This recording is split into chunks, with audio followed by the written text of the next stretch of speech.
हम लोग पिछले दिनों जो है समांतर प्लेट संधारित्र के विषय में पढ़े दो स्थितियों में। पहली स्थिति जब समांतर प्लेट संधारित्र के प्लेटों के बीच पूर्ण रूपेण परावैद्युत पदार्थ भर दिया जाता है तो उसकी धारिता क्या हो जाती है। दूसरा था जब समांतर प्लेट संधारित्र की प्लेटों के बीच आंशिक रूप से परावैद्युत पदार्थ भरा जाता है तब धारिता क्या हो जाती है। आज हम लोग संधारित्रों का संयोग पढ़ेंगे। प्रायोगिक कार्यों में कभी कभी हमको अधिक धारिता की या कम धारिता की आवश्यकता होती है। इसके लिए संधारित्रों को जोड़ा जाता है। तो मुख्यतः संधारित्रों का संयोग दो प्रकार से किया जाता है। पहला है श्रेणी क्रम संयोजन। श्रेणी क्रम संयोग, संयोग कहिए या संयोजन कहिए या जोड़ना कहिए, सब एक ही बात है।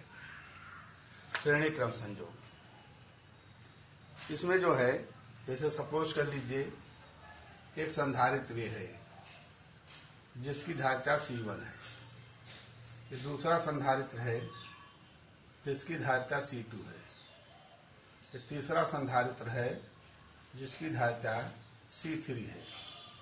इन तीनों को श्रेणी क्रम में जोड़ना है। पहले संधारित्र C1 जो है, इसकी पहली प्लेट मान लो A प्लेट है, इसको हम विद्युत स्रोत से जोड़ देते हैं। विद्युत स्रोत से जोड़ देते हैं। अब इसकी दूसरी प्लेट बची, इस दूसरी प्लेट को दूसरे संधारित्र की पहली प्लेट से जोड़ देते हैं। अब दूसरे संधारित्र की दूसरी प्लेट को तीसरे की पहली जोड़ देते हैं। इस तरह से तीसरे संधारित्र को चौथे की पहली प्लेट से जोड़ देंगे। इस तरह जोड़ते चले जाएंगे। इस तरह का क्रम श्रेणी क्रम संयोग कहलाता है।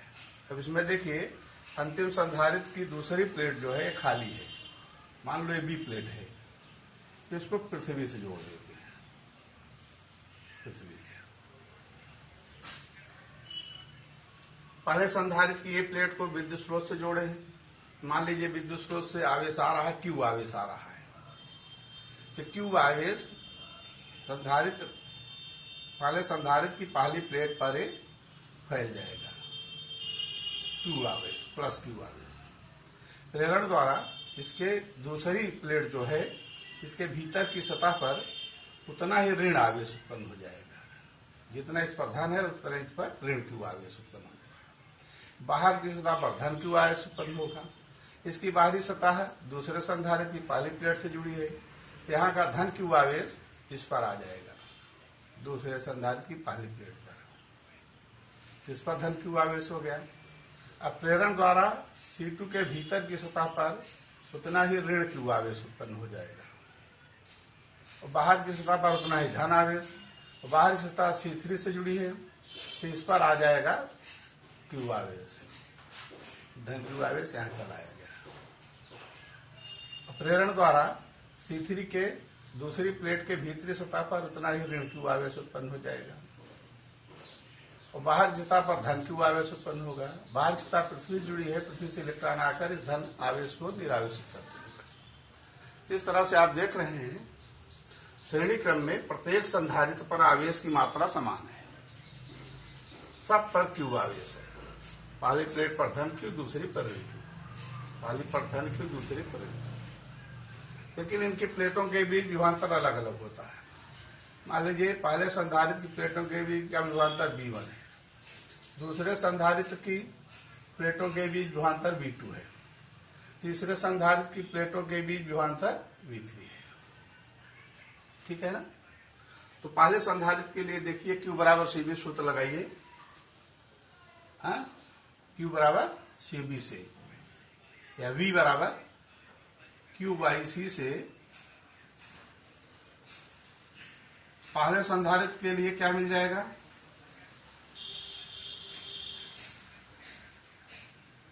पहले संधारित्र के लिए V का मान V1 है, Q का मान Q ही है, धारिता C1 है। इसी तरह से दूसरे संधारित्र के लिए क्या मिल जाएगा, विभवांतर V2 है, आवेश Q ही है, धारिता C2 है। तीसरे के लिए क्या मिलेगा, विभवांतर V3 है, आवेश Q ही है, धारिता C3 है। एक विभवांतर मिल गया सबका, इसलिए A व B के बीच कुल विभवांतर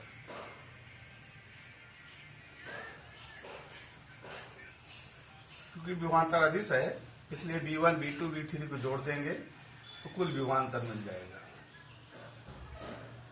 मान रख दीजिए Q/C1 plus Q/C2 plus Q/C3, ये मिल गया, एक नंबर डाल दीजिए। देखिए इसमें हुआ क्या है, तीन संधारित्र C1 C2 C3 जो है A और B बिंदुओं के बीच श्रेणी क्रम में जोड़े गए हैं। Q आवेश दिया जा रहा है तो A और B के बीच कितना कुल विभवांतर उत्पन्न हो रहा है, V। अगर तीनों संधारित्रों को हटाकर इनके स्थान पर हम एक संधारित्र रख दें जिसे Q आवेश देने से A और B के बीच भी विभवांतर उत्पन्न हो तो इस अकेले संधारित्र को हम तीनों का तुल्य संधारित्र कहेंगे। तो तुल्य संधारित्र के लिए क्या मिलेगा आपको, तुल्य संधारित्र को कितना आवेश दे रहे हैं, Q आवेश दे रहे हैं, धारिता विभवांतर कितना उत्पन्न हो रहा है, V ही। अगर उसकी धारिता C हो तो तुल्य संधारित्र के लिए मिल जाएगा V बराबर Q/C। V का मान समीकरण में रख देंगे, V का मान समीकरण 1 में रखने पर रख देंगे तो मिल जाएगा Q/C बराबर Q/C1 plus Q/C2 plus Q/C3। Q की दोनों ओर कट जाएगा तो 1/C बराबर 1/C1 plus 1/C2 plus 1/C3। यही श्रेणी क्रम में तुल्य धारिता का सूत्र हो गया। हम देख रहे हैं श्रेणी क्रम में तुल्य संधारित्र की धारिता का व्युत्क्रम जुड़े हुए संधारित्रों की अलग अलग धारिताओं के व्युत्क्रमों के योग के बराबर होता है। इसमें तुल्य धारिता जो C आती है उसका मान C1 C2 C3 में जो सबसे कम होता है उससे भी कम आती है। ठीक है, इस संयोजन का उपयोग हम तब करते हैं जब हमें धारिता घटानी होती है तथा किसी ऊंचे वोल्टेज को कई वोल्टेजों में विभाजित करना होता है, तब हम जो है इस श्रेणी क्रम संयोजन का उपयोग करते हैं। तो आप देख रहे हैं श्रेणी क्रम संयोजन में क्या होता है, प्रत्येक संधारित्र पर आवेश समान होता है जबकि प्लेटों के बीच विभवांतर उनकी धारिताओं के व्युत्क्रमानुपाती होता है। तुल्य धारिता जो आती है उसका मान जुड़े हुए संधारित्र में जिस संधारित्र की धारिता सबसे कम होती है उससे भी कम आती है। तो हो गया श्रेणी क्रम संयोजन में तुल्य धारिता। दूसरा संयोजन है समांतर क्रम संयोजन। दूसरा है समांतर क्रम संयोजन या समांतर क्रम संयोग। इसमें जितने संधारित्र होते हैं, मान लीजिए C1 धारिता का संधारित्र है, ये C2 धारिता का संधारित्र है, ये C3 धारिता का संधारित्र है। इनमें सब की पहली प्लेटों को किसी एक बिंदु A से जोड़ देते हैं। ठीक है, किसी बिंदु A से, और दूसरी प्लेटों को किसी एक दूसरे बिंदु B से जोड़ देते हैं। तब ऐसे संयोग को हम समांतर क्रम संयोग कहते हैं। अब एक को हम विद्युत स्रोत से जोड़ देते हैं,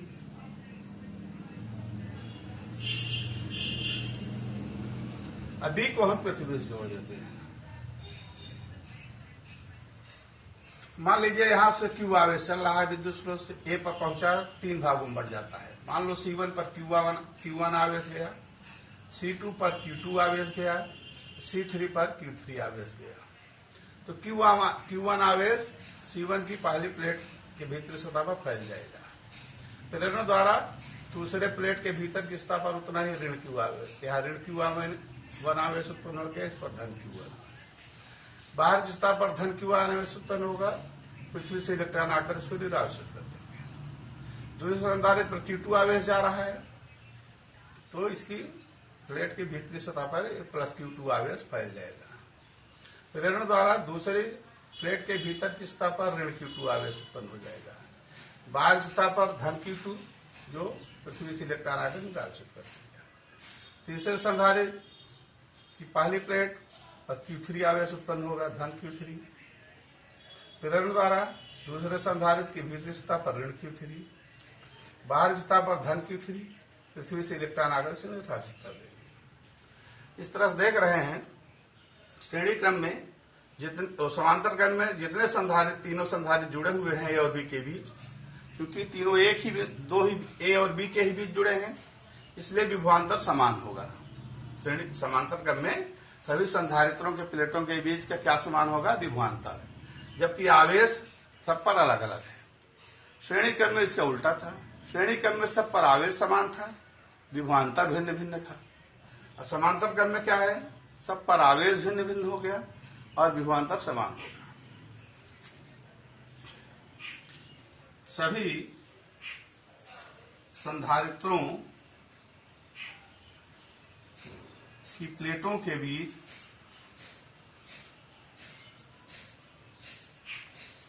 उत्पन्न विभवांतर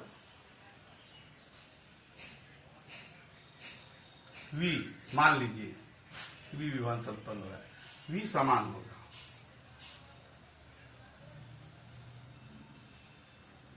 Q बराबर CV से पहले के लिए क्या मिलेगा? पहले के लिए Q1 है, C1 है, VV है।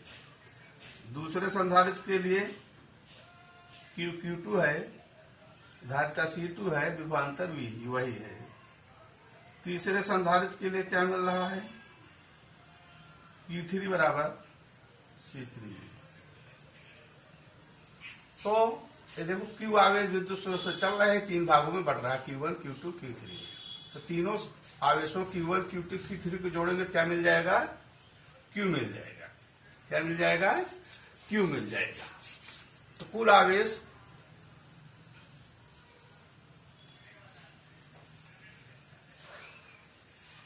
Q बराबर होगा Q1 plus Q2 plus Q3। मान रख दीजिए Q1 का मान है C1V, Q2 का मान है C2V, Q3 का मान है C3V।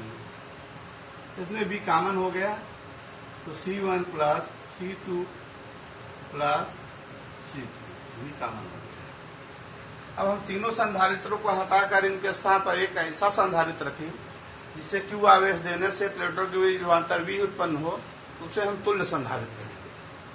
तो तुल्य संधारित्र के लिए क्या मिलेगा? तुल्य संधारित्र के लिए Q बराबर CV मिल जाएगा। ये मान रख देंगे तो हो जाएगा CV बराबर C1 plus C2 plus C3, V बाहर कॉमन, V कट जाएंगे, मिल जाएगा C बराबर C1 plus C2 plus C3। तो समांतर क्रम में तुल्य धारिता का सूत्र हो गया। ठीक है, तो हम देख रहे हैं समांतर क्रम में प्रत्येक संधारित्र की प्लेटों पर आवेश भिन्न भिन्न होता है। प्रत्येक संधारित्र की प्लेटों पर आवेश भिन्न भिन्न होता है। क्या होता है?